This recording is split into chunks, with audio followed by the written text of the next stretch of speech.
Welcome back to the Upper Tier Podcast, the podcast that we bring you each and every week on the Dynamo Podcast Network, now available on all flat platforms, Anchor, Spotify, YouTube. We're on Facebook. We're everywhere, taking over. And today's show is a special show that we're bringing today. We're going to have a half-year review on Liverpool Football Club. Very disappointing at the moment, but joining me today, making his debut on the show, is a Liverpool avid fan, Craig Byrne, and friend of the show. Brilliant, great to have you on, Craig. And also joining me to bring an independent view to the podcast, the main man on the Dynamo's Dozen and Dynamo Podcast Network, Mr. Ian Kelly. How are you, Ian? Thanks for having me, lads. Yeah, been enjoying the content, sitting from afar, listening in, and great work so far, lads. Welcome to the show as well, Craig. Good to have you on. Thanks very much, Ian. Thanks for having me.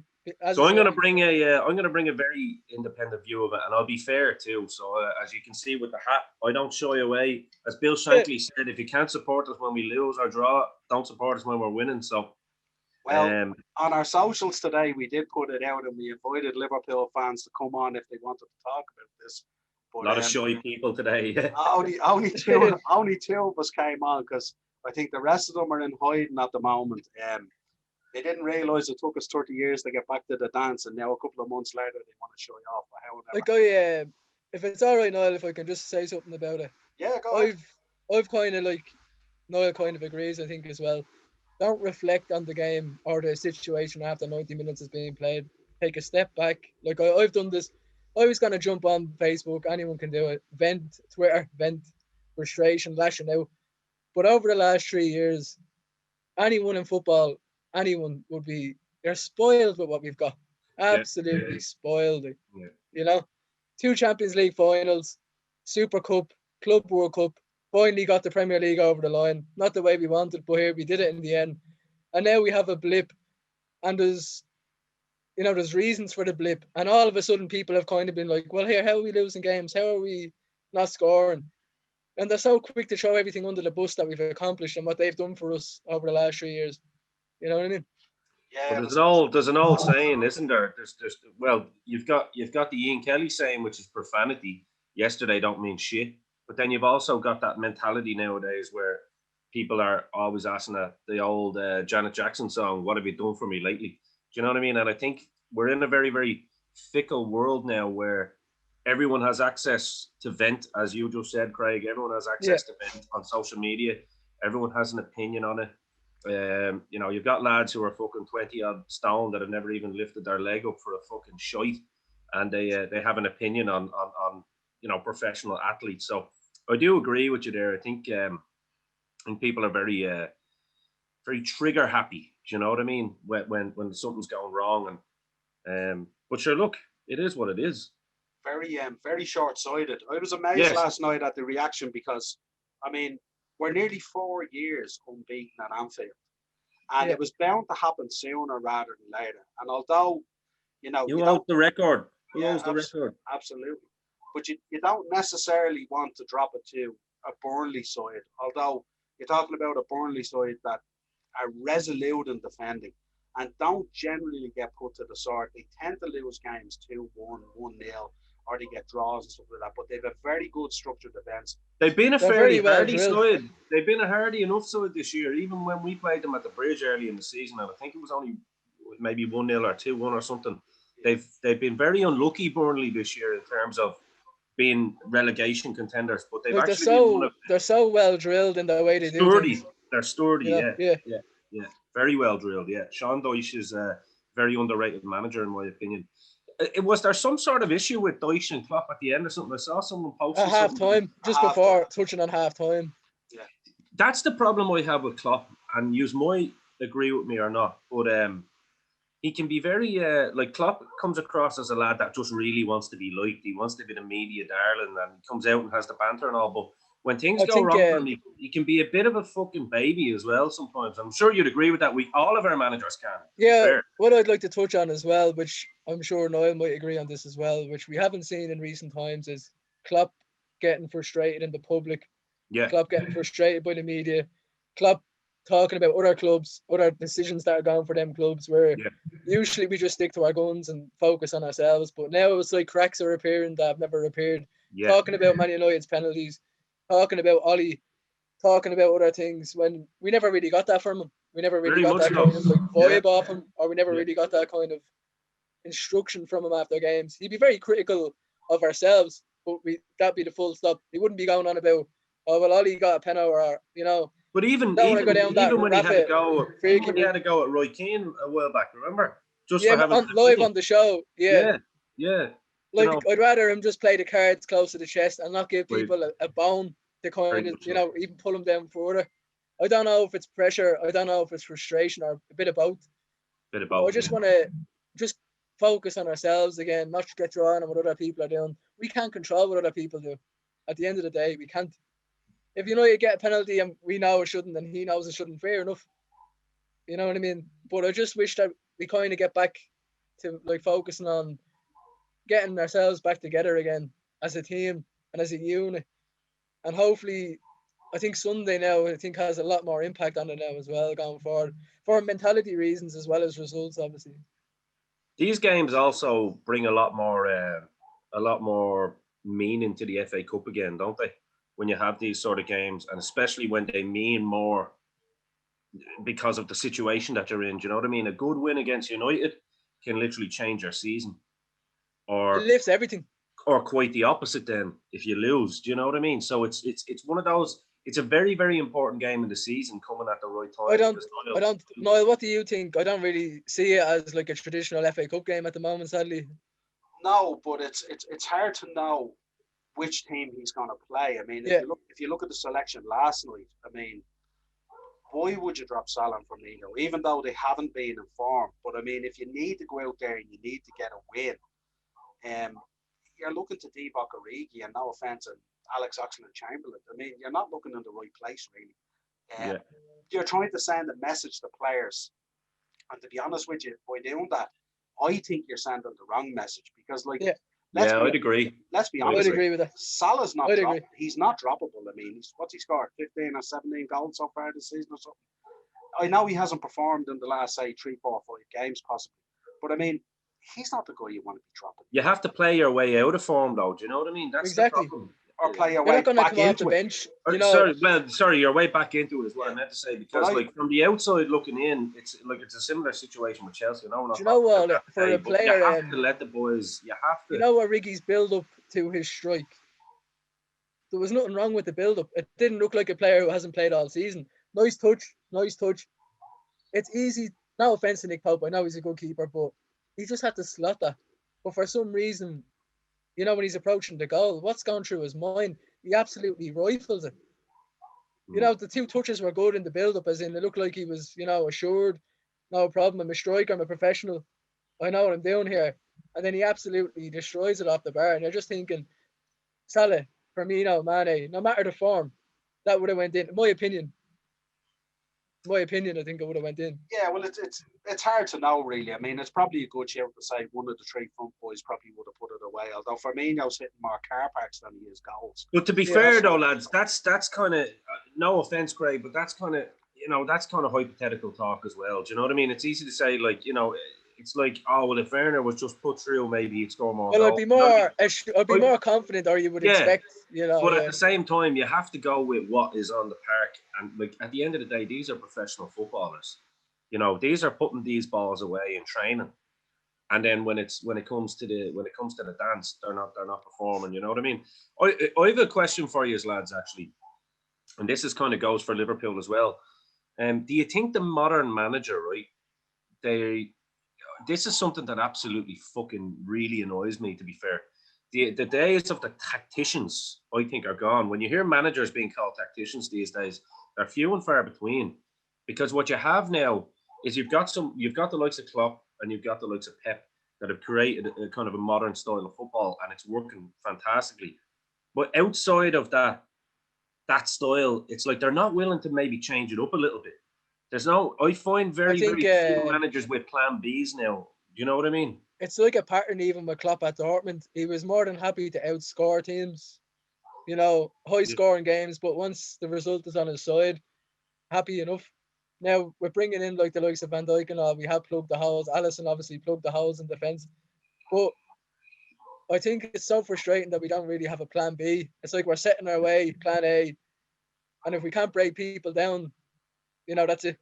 But you're not the only team. That's what I'm saying. Like City are the same. Like City had their bad patch of form before they met Chelsea, and we decided to let them back into the fucking league. So that was a bit infuriating. I apologise to all my Liverpool friends out there for that. But you can blame Frank, not me. But I think Niall would agree with me on this though, because when you look at the classic coaches like the Marcello Lippis, even to be fair, with the last great tactician that Chelsea had was Conte. He was willing to change it up.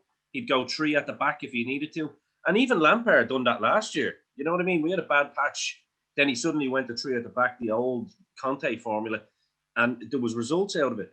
You'd like to see a little bit more of that, because I know you're trying to ingrain a system onto players, but Klopp is there now, 5 years nearly, coming into his 5th year. There has to be a plan B and a plan C as well for when you are playing the likes of these rugged, dogged teams like Burnley. I think a transfer.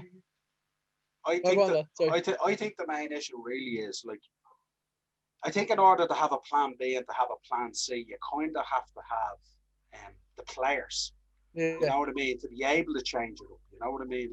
Like Ian, if you look at that time when Conte did that, he had a pretty decent bench to maneuver guys around and change things up and stuff like that. It wasn't necessarily the same 11 that went out playing that formation initially, and then when you change it up, it's the same sort of pool of players, if you like. He had a squad there that he could bring guys in and stuff like that. Not necessarily, and I think for Liverpool and teams like that, it's the only kind of knock I'll have on certain fans is that they use this squad thing as an excuse. Liverpool have no excuse. They have good squad players there. He gives young lads a chance that have come in and performed, and when they perform, they get praised. But then if they don't perform, they're like, look, they're not good enough. Fans are very fickle these days, and that's just not a knock on Liverpool. That goes for all clubs. The strange one actually, when Minamino actually had a good start against Crystal Palace, and then he's never seen again since. Yeah, I don't understand that at all. Yeah, I mean, like playing players on merit. You hear this a lot nowadays. Like, I play players on merit. Frank was one of these lads that were coming out. I don't pick players based on reputation. I play them on merit. And then, why the fuck is Billy Gilmore on the bench then when he's playing better than Conte and he's playing? There you go, yeah. Because of the profile, the name. Yeah. Oh, because he's 18 years old. Yeah, he's 18 years of age and he's got a hunger. And it's the same with the likes of. There's a centre back for you. Is it Reece Williams? Yeah. I mean, he looks a fucking baller now, I have to say. He's about 6'5" as well. He's a big boy, isn't he? Yeah. I mean, there's a lad that can be shaped into your next Van Dijk right there. But these lads, I'm not saying that, he probably did play, but instead of playing like Henderson at the back, give the young lad a chance. He's performed, he's done it. Give him a chance, let the fucking confidence build. I think what would be massive, even without having Van Dijk back, would be getting Fabinho back up further in the pitch. Yeah. Massive. Let Reece Williams come in and play. Let him be your next little superstar. Fabinho can break so much ahead. It doesn't have to be there, and it can stop a lot that can, gradually get to the back four. Niall and Craig, would you agree with this? And I'll pass it over to you then. Sorry, but would you agree with this? And I've noticed this trend. It goes for my own team. It goes for Man United. It goes for Liverpool as well. Managers are happy to play the young lads when things are going well, and they're like, yeah. We play players on merit, not reputation. But as soon as something goes wrong, the first one to get the bullet is the young lad. And they go for they'll put someone like a Jordan Henderson at centre-back when he is your midfield fucking leader. Fabinho, he's your guy. He's the reason that Liverpool were successful last year and won the league is because Fabinho played in the position he needed to play in. Henderson did. Give the young lad a chance. And listen, if he has a bad game, put your arm around him and go. Managers are very scared now, I feel, and I think it's wrong that the young lads always get the bullet in favour of, trying to be like a master tactician and looking great on paper by going, oh, well, look, we made it work. We had Fabinho there. No. And I don't think when Phillips or Reece Williams have played, it's not like they've cost us games. No. You know what I mean? Yeah, I think I've been calling. It's infuriating to me, to be honest with you. I've been calling for Fabinho to come back into the midfield now for a good while now. If you listen to some of the episodes and stuff like that. I'm not even a Liverpool fan, and I'm calling for it. But what I'm seeing on the pages over the last day since the match is lads are posting up still about the defence, and what they're saying is the reaction to that is some lads are saying the problem is still the defence, and it is. But what the reaction is, what are we worried about the defence for when we need to be scoring goals? But what guys forget is that it's not just the loss of Joe Gomez and Virgil van Dijk that has impacted on the team. It's the movement of the rest of the unit into positions they don't play in, which has sacrificed the press that we had in midfield, which basically supported the front three in their endeavours to do well and succeed. And that's where the whole link-up play as well. When you look at Liverpool isn't like separated into different units. It's a single unit that moves forward and moves back.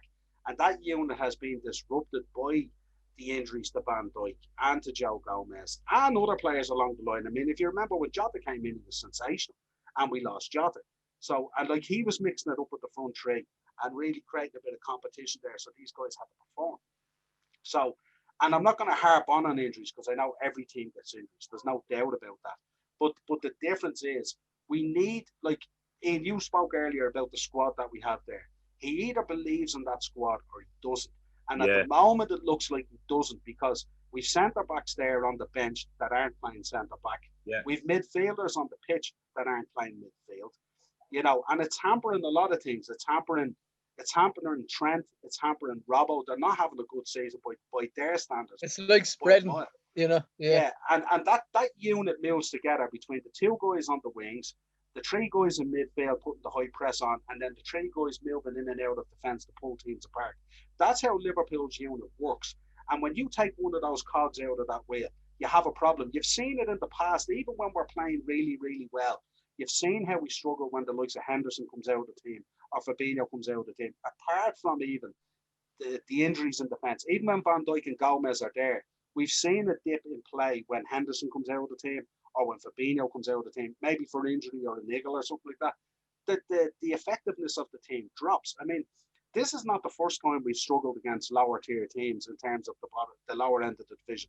We struggle against them constantly because we can't break down that low block because we haven't understood yet how to pull teams out of position. And then because of the pressure that's on us at the moment in order to deliver and score, we're anxious in our play. We're snapping at our play. We're trying to walk the ball into the box. We're trying to pull a penalty. We're trying to walk the ball into the net instead of doing what we do best. When I seen the match last night in the first half, it was refreshing to see Origi shoot. It was refreshing to see Shaqiri shoot. Because I can't remember the last time I've seen us taking proper shots outside the box. Outside the area, You're preaching to the fucking choir here. I'm the same. I mean, we have lads like Mason Mount on the team and Kai Havertz, and you're saying, take a fucking shot. Like, what would Lampard do in that situation? Yeah, you know what I mean? Gerrard or Lampard or any of these. Coutinho. Question, lads, actually, on that.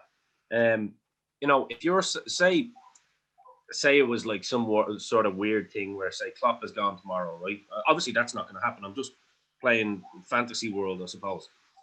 And you're looking at a manager coming in, right, and going, say you're looking at the world's best, right, and you don't think Gerrard is ready yet. Just say, for example, and you go, right, Hasenhüttl's available, right? He's kind of like the brightest young manager, I suppose, in European football at the moment. People are going, oh, they play great ball.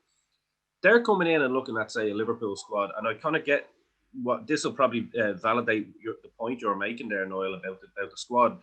There's a first 11 with maybe one or two fringe players that can come in and replace those, but then the confidence on the rest of the squad isn't necessarily up high. Whereas, say, for example, tomorrow, Lampard is gone, Hasenhüttl will go, Jesus, that's a 24-man squad that I can fucking, you know, do you understand the point I'm making?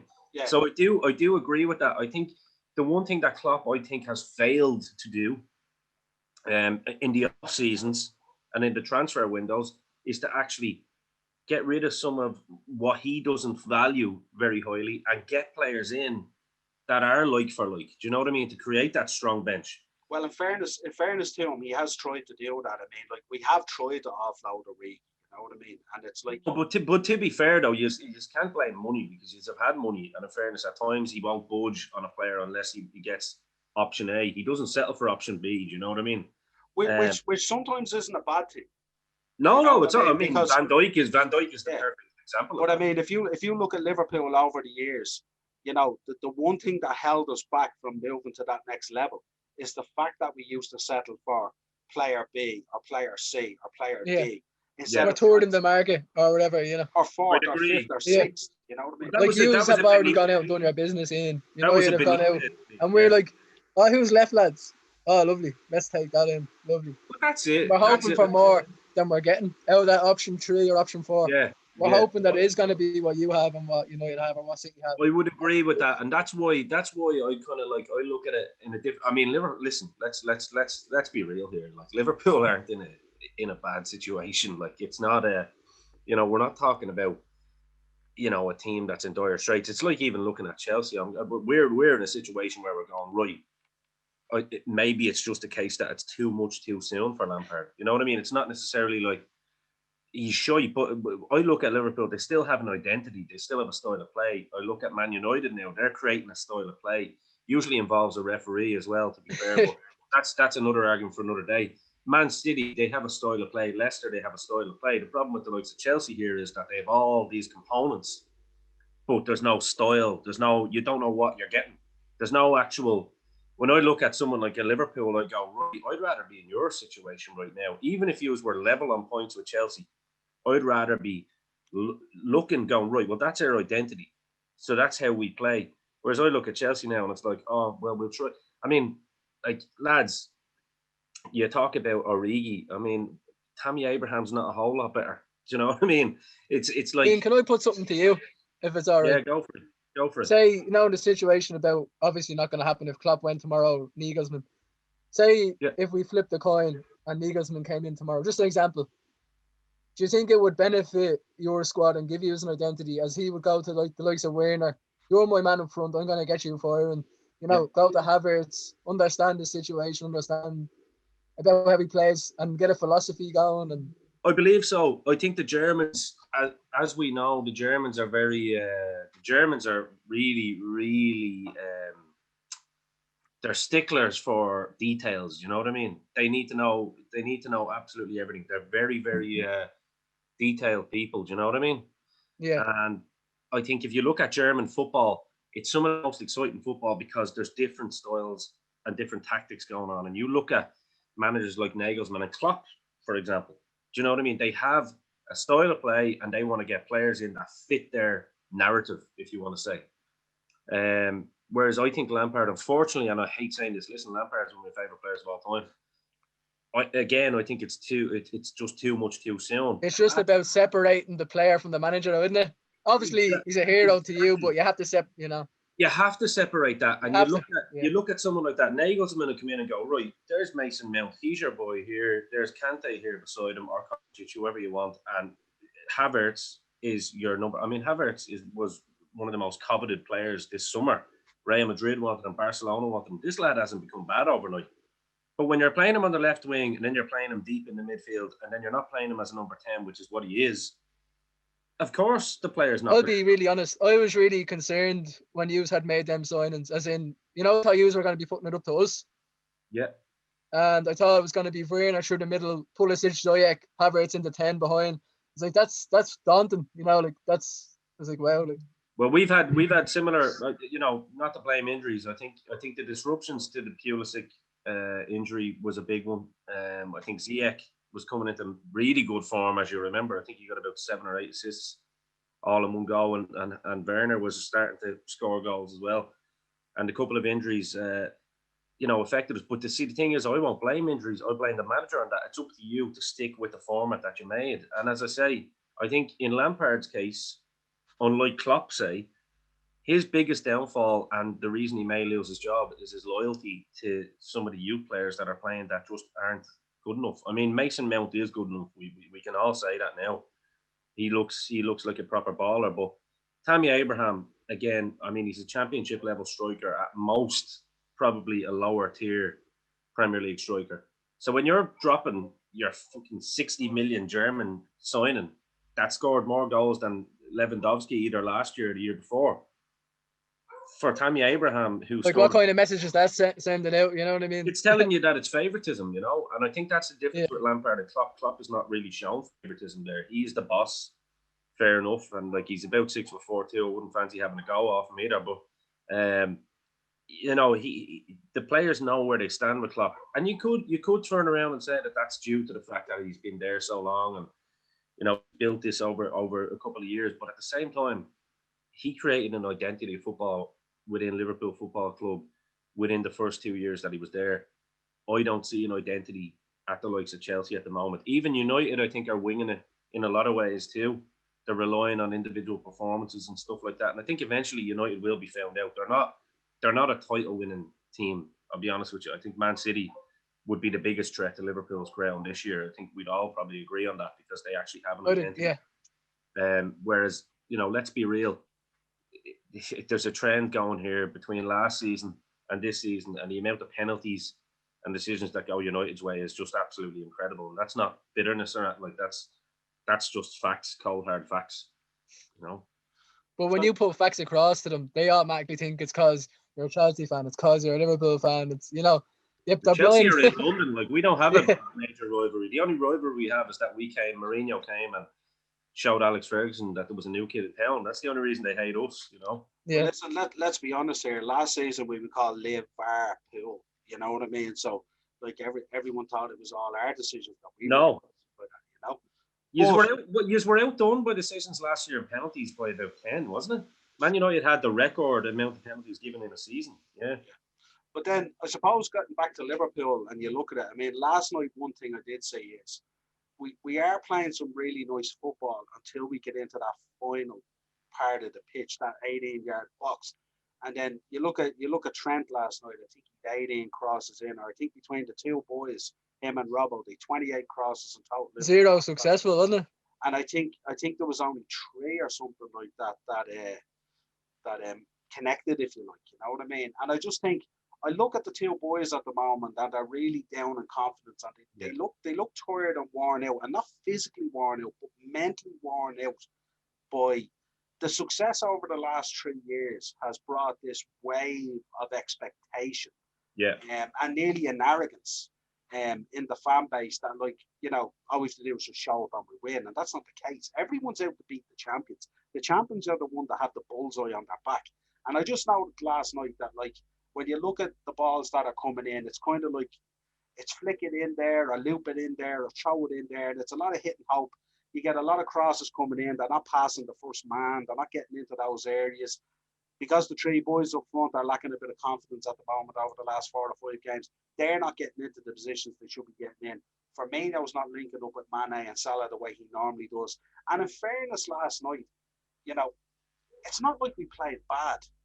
We just didn't have that killer edge at the right time where things normally fall for us. I mean, you even look at the ball that zipped into the box fast, and Firmino tried to, flick it around in, and like, you're coming up against a keeper as well that was top notch last night. There's no doubt about it. But when you look at the stats and you look at what's going in there, you know, 9 times out of 10 last season, Robbo or Trent would find the target and produce the assist. This year, it just hasn't been happening in the last 5 games.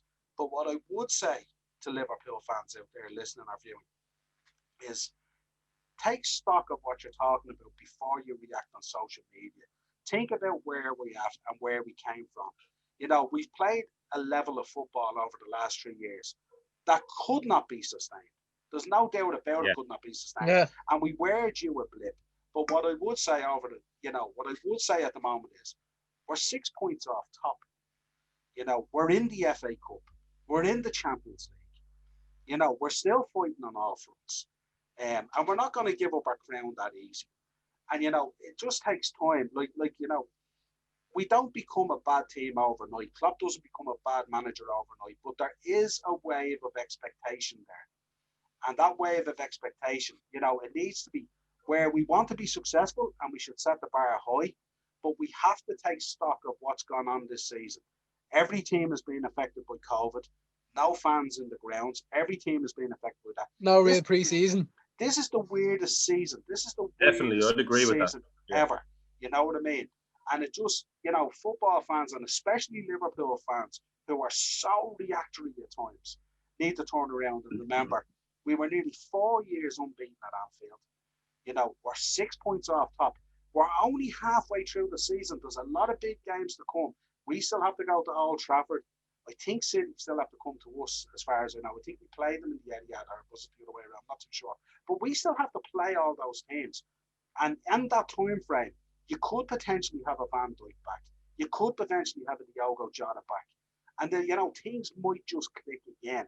But I just say, just be patient and understand where we're coming from. It's actually, it's refreshing to hear Liverpool fans as well to talk, because you know that one of the biggest kind of running jokes for the few years for Liverpool fans was that they always, and you know what I mean by this, Niall, and this isn't an offence to you guys, and especially the local Liverpool lads. All right. They like proper tunnel vision.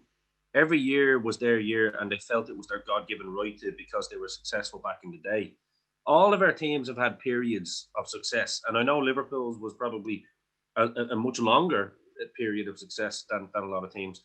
But you're not entitled to anything, and that's the problem. And now that you've had a bit of success, you need to kind of get that holier than thou attitude out a little bit. A lot of Liverpool fans do need to do, and I think this is what you're saying, Niall. I'm just going to say it a bit more bluntly because I'm not a Liverpool fan, but you need to get that holier than thou attitude out. I see it in the Chelsea fan base as well, because, like, yeah, Chelsea over the last 20 years, trophy for trophy, the most successful team in England. But we know that it comes with the territory, with the owner that we have, that, yeah, a manager is going to get sacked. Don't get too attached for too long, but there will be success at the end of it. That's just his model, and we have to live with that. And you know what? I'd much rather that than sitting 11th throughout the 90s. So, but to go back to the Liverpool fans, there are a certain element out there that need to kind of just get off the perch for a little bit and realise that it's season by season. I go back to that point. It's yesterday doesn't mean shit. It's all about how you move on. And in fairness to Klopp and in fairness to Liverpool, they're still trying to play the same brand of football. They have been unlucky with injuries. Let's be real. Van Dijk is the best, defender in the Premier League at the moment, possibly the world. Losing him is always going to be a big issue. Do you know what I mean? So I think definitely Liverpool fans feel entitled, and I think more so in that area and on the forums, they feel this sense of entitlement that you're not, like, you're owed. Nobody owes you anything to any club. I think you know what I mean? I think a lot of them need to kind of come back to reality very quickly. Yes. Like Klopp said during the week, our aim is the top four. Lads jumping on who probably don't even know who half the team are. Is he for real? We're after just winning the league and all. Now we're top four. You know what I mean? It's like, that's reality. Like, that's reality. Champions League finals, one victory. Do you know what I mean? Like, come on. Like, need to come back down to earth, you know, absolutely. and face what it is at that stage. United would kill for that success over the last 4 years that Liverpool have had. You know what I mean? But see, what people forget in the fan base as well is they don't understand the mental, effort it took to win that league last year. Even though we kind of coasted it in the end, if you like. But you got to remember, in that early part of that season, we were going out, and the mental effort it took, to put that gap between ourselves and City, or ourselves and yourselves, Ian, or whoever it is, that took a lot out of those players. Remember, of course, a lot of fans out there wouldn't remember, but I remember. I was 30 years waiting on a league. 30 years. That's a lifetime for some people. Yeah. And what people forget about that as well is that, we are the champions, and we're still the champions. And we were the champions yesterday, and we're the champions today, and we'll be the champions tomorrow. And even if things don't go well on Sunday against United, we'll still be the champions on Monday. And we have a good run of games now. A lot of people are coming on going, oh, look at that run of games we have now. I think we've Tottenham, Everton, Man City. We've big teams coming up in the next 5-6 games. I relish that. Those players should be. I think that suits us strangely. That's who we need. Because they're open teams, and it might give us a bit of release, a bit of confidence as Tottenham's the only one that that Mourinho will sit back. And you could end up getting a fucking boring 0-0 draw, or else you could put them to the sword. Me as a Chelsea fan, I will always be cheering Liverpool in that fixture, even though I still love Mourinho. I will always be cheering Liverpool on it. I think, as Niall said rightfully, though, this run of fixtures, I'm more worried about the likes of West Brom, Brighton, Burnley. They're the teams. The likes of City. No disrespect. But the likes of City, Chelsea, the open teams, the expansive teams. You know what I mean? We had a conversation on this not so long ago. Before I shoot off, by the way, lads, we had a conversation on the upper tier a few weeks back, Niall, if you can remember, where I said it and I asked the question: is the lack of fans affecting different teams differently? And I think that's a very, very good point. I think it's actually affecting the bigger teams more so than the little teams. So the likes of West Broms and the likes of Burnleys that are going away to Anfield and Chelsea and all now, they're not getting those atmospheres and all that. It's like a level playing field nearly, you know. Psychological thing, yeah. It's just 11 men v 11 men, and if they can put you to the sword, managers are actually kind of taking advantage of it too, because there is elite levels for reasons. You know what I mean? Not all footballers are equal. There are elite levels, and there's tiers below. And I think it really is affecting. I mean, it was affecting United for a while. It was affecting City for a while. Now it's affecting us, and it's affecting you guys as well. And I think we do need to kind of always go back to that. This has been a fucked up year. Well, 2020 was a fucked up year, and the start of 2021 is now as well. Signings that came in didn't get much time to bed in. Players probably weren't keeping as fit as they should because they didn't know whether there was going to be a season or not. So, I mean, at the end of the day, I'm sure they kept themselves to a certain level of fitness because they are natural athletes. However, if not that intense training, if you get me, do you know what I mean? There was only about 2 or 3 weeks really of preparation for all these teams. No pre-season, no proper pre-season. Yeah, I think that's what's affected Chelsea the most, purely because they had the most players brought into the club and trying to change, a mentality and a structure. Again, that's not an excuse. I don't like making excuses for my club, but I think it's a fair point though. Liverpool pretty much were going in same as they were, and then unfortunately those injuries were just absolutely crippled you. It didn't initially. Do you know what I mean? You were coming through that when people were saying, "Oh, Liverpool are fucked." You were coming through that period, but now you're starting to see the effects, and it catches up with every team, lads. And it'll be the same with United. I'll tell you here now, Man United fans that are listening here, and I'm not having a go at you, but calm down, lads, because yous were the same people that used to call Liverpool the January champions back in the day. They haven't won anything yet. Be very careful. Now they're going on like that as well. Like pipe down, literally pipe down, because this season is the weirdest season in the history of football, especially in England anyway. And anything can happen. I mean, to hear that yous are only 6 points off, do you know what I mean? And there's a meltdown within some fan bases. To me, as a Chelsea man, I would love that. I would relish that. That's absolutely crazy to me. And who knows? Chelsea could fucking literally turn it around next week as well. Do you know what I mean? Look at Arsenal. Arsenal could, well, still, Yeah. But when you look at it as well, the point to touch on there, Ian, as well, is, as you said, any team in that league can beat any other team on their day. There's no doubt about it. And especially with no fans. Yeah. Especially with no fans. And what you're saying at the moment as well is, when you look at the results there for City and the results there for United and stuff like that, they're struggling too. They're barely getting by the smaller teams. You look at United the other night against Fulham.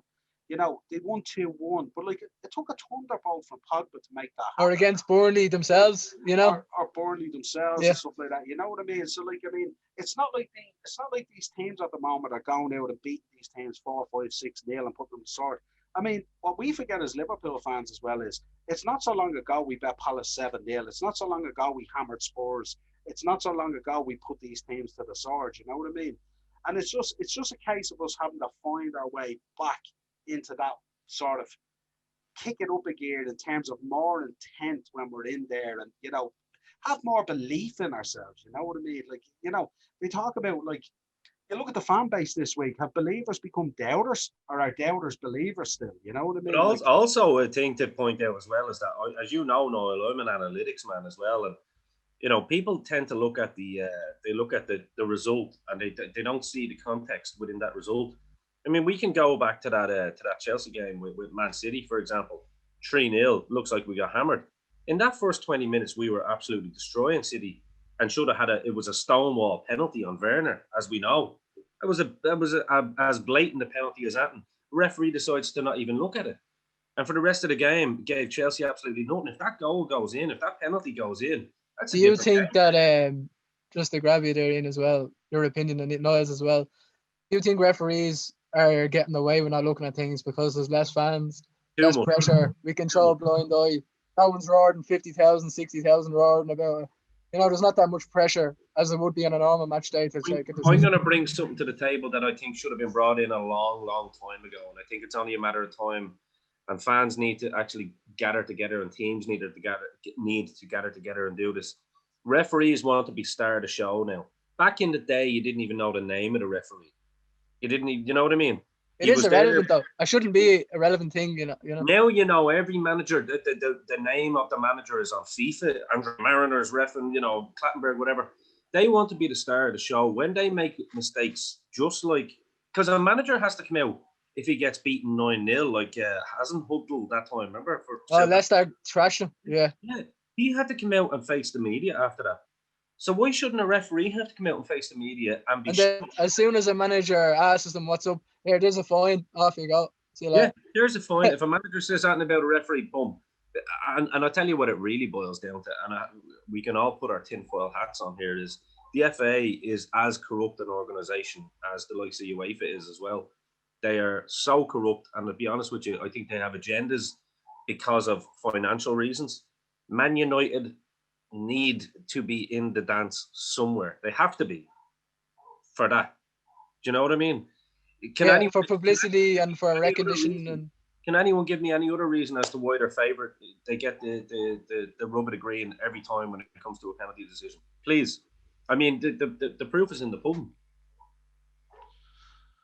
Yeah, I suppose again it's one of those things that frustrates us as fans. You know what I mean? But again, I would stress, if Chelsea and Liverpool are doing their business, we don't have to worry about things like that. You know what I mean? We can only control, as Craig said at the start of the show, we can only control what both our clubs are doing. And that's I'd agree with that. But I hear your frustration. Like I hear your frustration in terms of like the Werner decision against Man City and goals do change games. You feel if it was for the City teams. Yeah, but I said it last night as well. I was thinking that like if Origi had to put that goal away, I think we would have bet them 3 or 4-0. Now again, that's hypothetical, but I just think knowing, the strength and mentality that's there, I think that would have made a huge difference. I also would bring up, as you said, Ian, about the refereeing decision. You have Fabinho getting in a tangle there with Ashley Barnes. Barnes kicks out at him as well. Yeah, Fabinho gets carded, but Barnes didn't get carded because he was already on a yellow and he would have had to be sent off. Yeah. What about United getting away with the long ball at the end of the first half against us? No one bats an eyelid. Do you know what I mean? Well, the penalty decision that Pogba got with Villa, and I heard Gary Neville actually say it at the same time, the same weekend, the exact same foul. Well, in fact, no, the one on Werner from City was actually worse. But Pogba just throws himself on the ground, and the referees without hesitation. And this whole thing of referees deciding when and if they will go to VAR really annoys me. There has to be a rule where, like, no, if it's in contention, if the other team, it's like tennis, when you have like X amount of calls, if you think that's a bad call, the referee has to go and look at it. Regardless, like, It'll be the same with VAR. If the manager or the players go, no, that's bollocks, ref, fuck off, then the referee has to go over and either get the call from VAR. I mean, remember last year with Tottenham. Remember last year the Chelsea game with Tottenham, and your man Lamela, I think it was, stood on one of the Chelsea players again, Azpilicueta, and your man came out after the match when Tottenham had already won. Came out after the match. Oh yeah, we made a mistake. Sorry about that. What you fucking mean you made a mistake? Well, it was no different than the Villa. Was it the Villa goal? The Sheffield United goal. Yeah, that was in the back of the net. Oh my god! Yeah, and it's like, but you know what really bugged me about that Pogba penalty was, like, about 2 or 3 minutes before that, the ref's on the pitch, and you've Pogba coaching Luke Shaw, telling him to go down and take a dive. Yeah, he did. Yeah, you know what I mean. Yeah. And then the ref is seeing this all unfold, and then the next thing Pogba takes a dive, and it's like penalty, and you're there going, this is the guy who's just been telling another player to hit the deck and go down and take a dive and coaching him. And now I'm supposed I to believe this absolutely guy. despise Paul Pogba, I have to say. Don't like Anthony stands for. I think he's a fucking clown. I'm gonna go Roy Keane on it here, but with And you know what? You know what I feel really sorry for? The United fans think right. that Pogba's doing so well. It's not for them. Paul Pogba cares about Paul Pogba. They hated him when he said he wanted to leave, and now all of a You know what I sudden, mean? United fans are the worst fans in the world. I'm sorry, lads. I know there's good ones out there, and I'm not tarring us all with the one brush, but generally, United fans are fucking clueless. They hide away, and then they're the epitome of that big club mentality. Do you know that? You know, like the American fans that, hey, do you like basketball? Hell yeah, I love the New York Knicks. I'm like, oh, they're shite at the moment. Who's winning? Oh, yeah, I'm a fan. Who does LeBron James play for? I like them. You know, that's exactly what United fans are. Glory, yeah. Well, my dad was a United fan, so I'm a fan of United because my dad was in the family. It was like, no, you were in school, you were a pussy, and you followed the fucking herd. When I was in school, when someone said, who do you follow? I said, Chelsea. Someone actually turned around to me and goes, what's a Chelsea? I was like, yeah, it's a fucking club. Do you know what I mean? So, you know what? Man United, fuck you. Fuck your fans. You bunch of sheep. Well, I was on social media last night. I was on Facebook, and here's a good laugh. You know yourself, I haven't heard from too many United fans over the last year or so or longer. Oh, you will next week, though. Now, I do hear from the ones that I do hear from, in fairness to them, they're very level-minded about United. There's a lot of good ones. There is a lot of great Man United fans to be. But a number of them last night hit me up saying they can't wait to see my match reaction tomorrow. And I said, well, that's not a problem, boys. I won't be going hiding. You'll get my match reaction. But I'd like to thank you, first of all, for messaging me, because I haven't heard from you in over a year. So I appreciate the message. And I'm glad you're listening to the podcast and that you've subscribed to the Dynamo Podcast Network on YouTube, also on Anchor and Spotify. Thank you very much. And listen, it's great to have you back, lads, because, we've missed you because it's been too easy. And so listen, we love the banter. If anyone wants to hit you up with that takes exception to anything I said there on the little promo that I cut on them, you know what? Bring them on and we will debate live and I will tell you how you're wrong. And guess what? It'll be another year before you come back out of your box. Because that's what we do here at the upper tier. No, nothing but love. All joking aside, there is some great Man United fans. In fact, the likes of Mark Hogan and all that's been on here, great level-headed Man United fans that you can have a conversation with and don't get too far ahead of themselves. They're the conversations I like having with football fans that actually see the bigger picture rather than, just live for the moment or whatever like that. So I think it's great. And Niall, I have to leave, but you're doing a stellar job, my right-hand man. From the coach to the coach, you're doing a fantastic job, Craig. Hope to see you on again soon. Ian, thanks very much for having me on Dynamo's Dozen and Niall as well. Appreciate it a lot. Very good talking about you. Chat you soon, Ian. Absolutely, lads. Listen, you know what? You'll never walk alone. That's it. So, Craig, before we jump off, tell me this: what you're feeling at the moment? Where are we at? How do you think the season's going to pan out? Give it to the fans. I think there's going to be a lot of twists and turns, not just for ourselves, but in general. I think there's a lot more to come. And to be honest, I do think we have to stick by the lads through thick and thin. Obviously, we have to. If people don't want to do that, so be it. I think we get through January, people are going to be bantering on, we need a centre back and all, but Virgil looks superhuman. He's way ahead of his schedule. That's a positive. Jota will be back, please God. That'll be a positive. And hopefully, the more things come together. 6 points off. I take that, and the way we're playing now, than being down the bottom half and looking up saying, what's gone wrong? You know what I mean? Yeah, I do think that this is going to be a silver lining and there's a lot more twists and turns to come. Yeah, we just have to stick at it.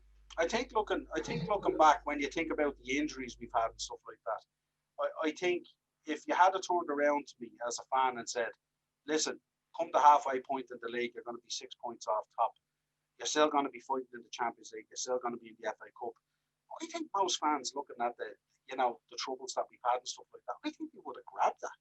And bite your hand off. Yeah, but I think now that we've got here, it's a struggle for them. And I understand that because obviously United are on top of the league at the moment and they obviously have the bragging rights and that never sits well with a Liverpool fan, and it shouldn't. But the reality is, you have to take stock of where you're at, and patience is a virtue. And I think we just need to be a little bit patient, because I think Niall, you summed it up perfectly. The level the lads were playing at in all competitions and the points tally we got, especially at home, it's not something that happens every season or you should expect. You know what I mean? It's not given to you. Like the lads, basically, that level probably can't be reached by anybody, no matter how good of a squad you have. Even it's the level that they're playing at, week in, week out, midweek out. Like what they've given us the last 3 seasons, especially, they owe us nothing, but we owe them all. We owe them everything, especially in the dark times and in the bad times. It's all good. Jump on the internet, I have Wi-Fi, grand, they'll slate them away. Like James Milner even come out and said, a bit of a banding together of the guards, support and all. But they shouldn't have to be asking for that. They shouldn't have to demand it. They shouldn't have to. They should just expect it. What they've given us is the least we can expect. Yeah, winning is not a given. Winning is an achievement. You have to work hard to win things. Like, when have we ever been in that situation? Like, look at the Hodgson era, where we were actually going out last season, especially, we're putting lads to the sword for the crack. We're talking about who's going to score. We're talking about how many. And it was just a weekly thing. We kind of forgot we were playing Premier League teams at times, I think. And there was never a conversation about winning, because winning was just it was just already done. That was by how many. That was the minimum expectation. But I think right now we need to be back to reality, though. If Klopp says it's top 4, he's not saying it for the crack. He's not saying it because he's pissed off or he's wound up or he's frustrated.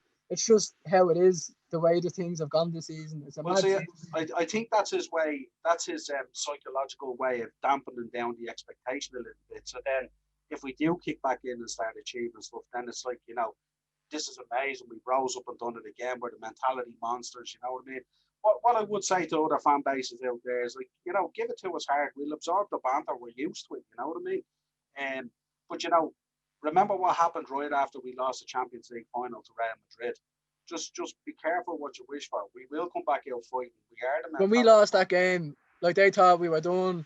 Remember 2017, actually, a lot of Liverpool fans, I won't say a lot, I'll say minority, called for his head. Yeah. As in, he's taking us, we lost it, that's it, good luck, see you later. And just left it at that. I think most of the fan base out there, especially the older lads who, would have a different appreciation of winning the league after 30 years and stuff like that. Yeah, I'm 30 now, yeah. And I know, you know what I mean? Like, I've invested my life, in following Liverpool Football Club. And, I've lived in the shadow of Arsenal. I've lived in the shadow of United. I've lived in the shadow of Chelsea. You know what I mean? So I just think now is the time to take stock.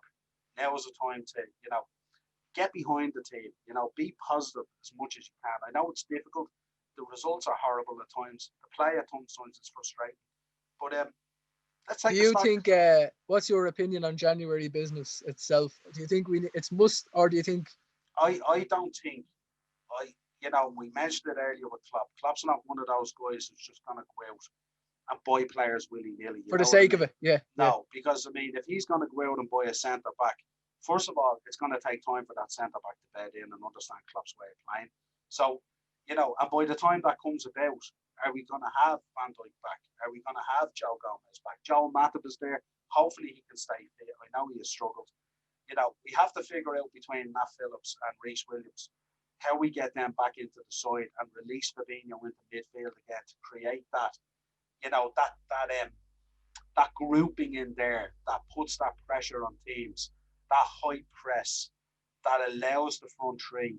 I think that's what's missing so much more than the defense, is that midfield press, where the engine kind of starts, where you press the start button. Yeah, the likes of Henderson, Fabinho, lads not getting a minute on the ball, not getting a chance to breathe. Yeah. And I'm sure the front three, I'm not making excuses for them, but when you look behind you and if you see Fabinho, Henderson flying into lads getting the ball for you, that'd spur you on. That'd be like, these lads are getting the ball. I'm ready to go here. Well, the other thing we're saying as well is, if you look at it, and I mentioned this to fans this morning when we were talking about it, is that they try and segment the talk about where we have problems. But the reality is, each problem or injury that we've had has had a ripple effect through the team.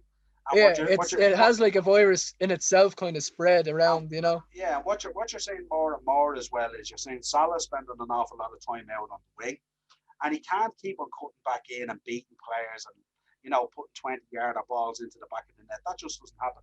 You're seeing Mane a lot more and more out on the wing. So you have Firmino in the middle who's kind of isolated. And what you're getting there is you're having Robbo who's not pushing up as much, or Trent not pushing up as much because they're concerned about what's happening at the back. There's a hesitancy, you know what I mean? So they're always thinking in their mind, even when they're going forward. It's like one problem is leading to another problem, like absolutely. links, Whereas you think about it, if you're a defender in Liverpool and you're playing alongside Virgil van Dijk, you're there. He'd say Robertson and Trent, off you go. You know what I mean? Like you think down the wing and bomb on. No, but you think about it last night. We're missing Van Dijk, natural leader in the team, the leader in the team, if you like. Hendo missing last night, the leader in the team, who shouts at lads, who spurs lads on, who tells lads it's not good enough, Then coupled with that, you've got Genie in the team who's not sure where he wants to be. He might be going, he might not be going, he might have one leg out the door, he might be thinking Barca or whatever it is. So he's in the team. He's probably going to be very careful. He doesn't want to get injured. He's on the cusp probably of a move. So he's being careful. A dream move, why should he risk him, Yeah, and that's, and all this is playing in all the time. You've got Thiago, who's only after coming to the club, you know what I mean? And he seems to, Thiago seems to be dropping very deep to receive the ball. I'd kind of like to see him, hopefully, when things can get back to normal, adventure and a free roll higher up. Because his passing is well, you see, Fabinho back in the midfield will allow him to imagine that will free him up. Off you go and be the free 10 or the free roll in the midfield. Yeah, so you can imagine the three in the midfield there. The Fabinho is the anchor man with Thiago with the freedom to do what. And I don't see why a lot of fans can see this problem. It's clear as day. We're in a slump, but look at everything that's kind of going on. Breaking everything down. But you see, when you talk like that, you see, as you said earlier in the thing, if you jumped on last night, you'd be just bombarding it with having a go out of frustration. When you take a day to absorb it and think about it and think about where we're at and the difficulty and the challenges that we face, it paints a very different picture. You know what I mean? How would you feel about I seen the Marseille signed Arkadiusz Milik, more of a big centre forward. Do you think not in a way that we have a plan B as such, but if things aren't going our way, if we had an option of a plan B, a big centre forward target man, do you think it would make any difference about breaking teams down? Yeah, I think like if you're gonna put in that amount of crosses into the box with Robbo and Trent, like a Giroud or a Milik, a big tall physical centre forward. You have to have a big tall physical centre forward. We don't, to be receiving that, and I mean, Origi is somewhat a big tall centre forward. You know what I mean? But I mean, it doesn't seem to work out with him or click with him.